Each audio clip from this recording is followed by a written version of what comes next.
6 minutes to 7. Now, the signatures of 42,000 men and women who left our shores through Folkestone on their way to the First World War are now available for the public to view online. The soldiers, nurses and politicians signed 8 visitors' books at the Harbour Canteen in the town before going on their way between 1914 and 1919. They now offer a unique snapshot of the millions who left via Kent to serve their country. Students from the Duke of York School in Dover play a fanfare to welcome back home to Folkestone just one of the treasure troves of names from World War I. And for 17-year-old Tom Wenham, it's a poignant moment. It's a massive thing for me as a young person.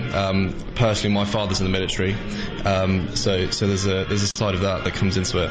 And also, being at the Duke of York's Royal Military School, we have such a rich history of people that have fallen in this war. With about 280 old boys of our school, it means a lot to me. This series of 8 books began life in the Harbour Canteen, opened by the Jeffrey sisters to serve refreshments to the troops on their way out to France. For many of those about to board ship, the cafe would have offered a welcome final brew before the journey over the Channel. Michael George is one of the trustees of the charity Step Short, who brought these books back to life. There was another cafeteria on the harbour. That seems to have been primarily for the refugees. But the Jeffrey sisters obviously thought, we're going to look after our soldiers. And they didn't charge. They paid for it all out of their own pockets. They didn't ask anybody to contribute anything. As a volunteer who transcribed 2 of these books, Mark Simmons was particularly struck by the entry of George Sanders. He was a VC winner. He won his VC on the first day of the Battle of the Somme. His entry is 13th of November 1916, and he picked up his VC from Buckingham Palace on the 18th of November, so obviously on his way back to pick up his award.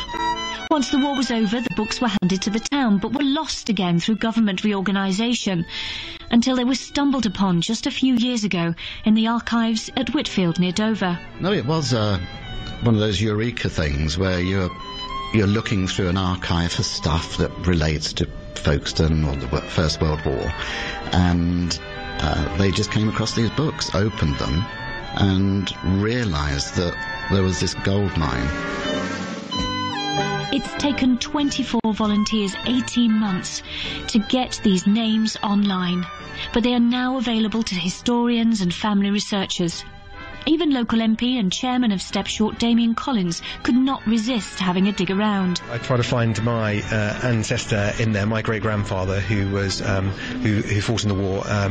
His name was George Lovell. I mean, he survived the war, but sadly he didn't sign the book. So, but I did also have a look to see whether Philip Sassoon, who was the MP during the war, had signed the books. He was a staff officer for Douglas Haig, and he's there in I think October 1915 with some other staff officers having signed the book.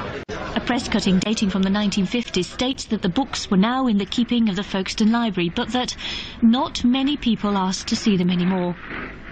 Step Short hope that will change, and in the words of the cover of the bound books, will remain in undying memory of those who crossed the seas to defend the freedom of the world. They were all there to achieve the same thing, and that's what we need to remember. Every single person that was there and that fought for our country. Joe Byrne with that report, and we'll be bringing you much more in the coming months here on BBC Radio Kent as we mark the centenary of the First World War. So listen up, we'll have certainly a lot more on that conflict later in the year. We're talking about